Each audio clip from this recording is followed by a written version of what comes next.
Welcome to War Bios, the podcast where we delve into the most pivotal battles in history, and I'm your host, General Biography. Today, we're going to explore one of the most significant yet often overlooked battles of World War I, the Battle of Hamel. This decisive victory for the Allied forces, led by Australian General John Monash, marked a turning point on the Western Front and showcased innovative tactics that would change the face of modern warfare. The Great War had been raging for nearly 4 years, with both the Allies and Central Powers suffering staggering losses. The introduction of American troops had bolstered Allied morale, but the Germans remained a formidable foe, having launched a series of brutal offensives in March and April. The most notable of these was the German Spring Offensive, which pushed deep into French territory and brought the enemy perilously close to the strategic city of Amiens. The memory of those fateful days still lingers, like the scent of smoke and mud on a battlefield. The Allies were reeling from the shock of the German advance, their lines stretched thin and precarious. The once green fields of Picardy were now scarred by the relentless pounding of artillery, the earth churned up and torn asunder by the incessant bombardments. Amidst this chaos, General Ferdinand Foch, the supreme Allied commander, directed his forces to hold the line at all costs. For the Australians, who had been fighting continuously since their arrival in France in 1916, this meant digging in around the village of Villers-Bretonneux, a crucial stronghold that controlled access to Amiens. The Australian Corps, led by General Monash, had distinguished itself as one of the most effective and reliable formations on the Western Front, with a reputation for tenacity and tactical innovation. Monash, a brilliant and unorthodox commander, had spent years honing his skills in the trenches, studying the enemy and experimenting with new tactics. He was a master of the art of war, with an uncanny ability to read the battlefield and anticipate the movements of his opponents. As the Germans continued to probe the Allied lines, Monash recognized an opportunity to strike back and reclaim the initiative. He began to conceptualize a bold plan to capture the village of Hamel, which lay about 2 kilometers north of Villers-Bretonneux and had fallen to the Germans during their spring offensive. The village was strategically situated on high ground, offering panoramic views of the surrounding countryside and controlling several key roads and railway lines. Monash's plan was not merely to retake Hamel, but to do so in a way that would demonstrate the effectiveness of his corps and showcase new tactics that combined infantry, artillery, air power, and armor in a coordinated assault. He spent weeks preparing his troops, honing their skills in marksmanship, bayonet fighting, and tactical maneuvers. Monash also worked closely with his staff to ensure that every aspect of the operation, from logistics to communication, was meticulously planned and rehearsed. The Australians were not alone in their preparations. The Germans, too, were busy reinforcing their positions around Hamel, anticipating an Allied counterattack. They had heavily fortified the village, constructing elaborate networks of trenches, bunkers, and machine gun nests. As June 1918 dawned, the Allies were poised on the brink of a major offensive, with Monash's Australians at the forefront.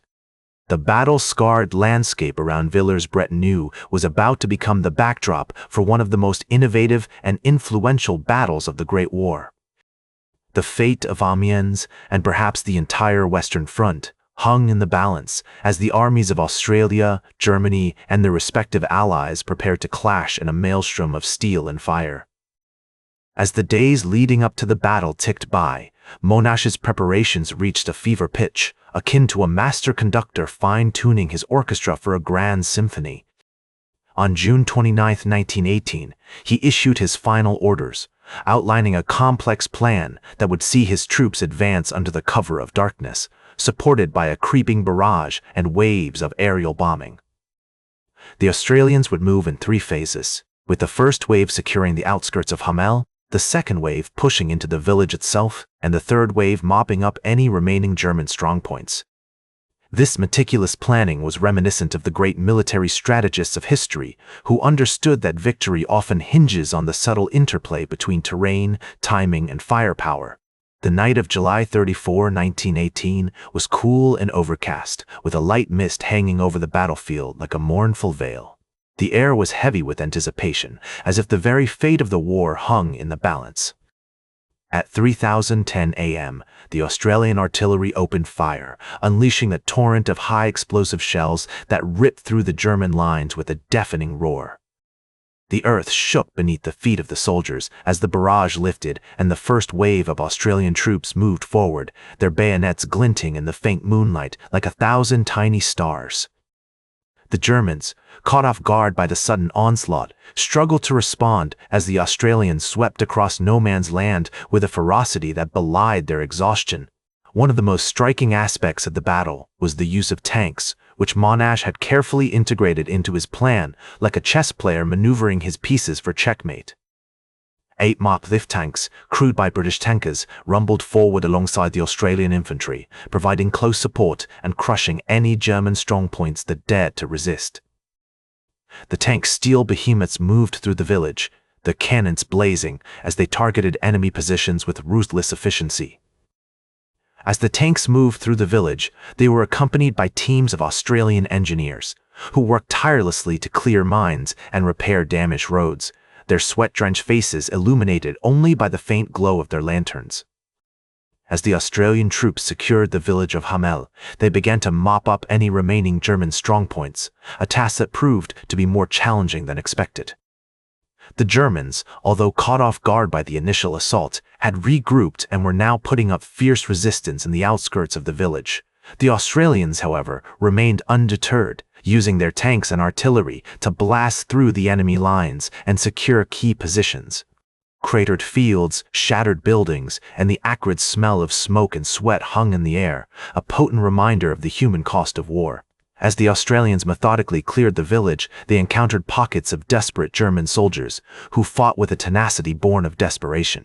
By 4:30 a.m., the Australians had achieved their objectives, having secured the village of Hamel and pushed the Germans back to their original lines. The cost, however, had been high, with over 1,000 Australian casualties, including 250 killed in action. Despite these losses, the battle was hailed as a major victory for the Allies, marking a significant turning point in the war on the Western Front. As the news of the battle spread, it sent shockwaves through the German High Command, who realized that their grip on the Western Front was beginning to slip. The Battle of Hamel marked a significant shift in momentum, one that would ultimately lead to the collapse of the German army and the signing of the armistice on November 11, 1918. The battle was a masterclass in modern warfare, showcasing the Australians' innovative tactics and their ability to adapt to the rapidly changing nature of combat.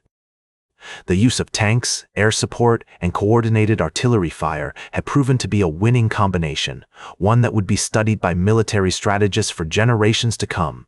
In the days and weeks that followed, the Battle of Hamel would prove to be a crucial precursor to the Allied advances of August 1918, which would ultimately lead to the defeat of Germany. As one historian noted, the Battle of Hamel was a watershed moment in the war, demonstrating that with careful planning, innovative tactics, and determination, even the most formidable enemy defenses could be breached. The Australians, buoyed by their victory, had regained their confidence and momentum, while the Germans were left reeling from the shock of defeat. The legacy of the Battle of Hamel extends far beyond the battlefield itself. It marked a significant turning point in the war, one that would ultimately lead to the Allied victory and the defeat of Germany. Australian General John Monash, the mastermind behind the Battle of Hamel, had demonstrated a keen understanding of the strategic context and operational art that shaped battlefield outcomes. His innovative tactics and attention to detail had paid off, and his legacy as one of Australia's greatest military leaders was cemented. That's all for today's War Bios. Remember to like, share, and subscribe, and until next time, I'm General Biography reminding you to keep marching toward victory.